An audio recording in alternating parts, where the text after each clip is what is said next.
LP. The volume of P is equal to 4 by 3 pi r cube. The volume of cylinder is equal to pi r square h. The volume of fluid is equal to L into B into H. These are all irregular objects. Now I am going to explain about irregular objects. How you can find the irregular object volume. I will explain. Take a irregular object and place the irregular object into the water. The water will displace some water.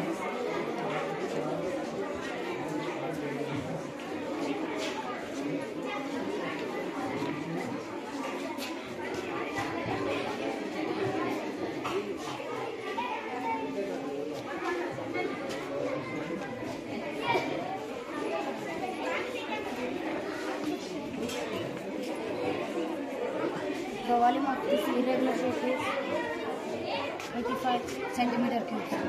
Thank you.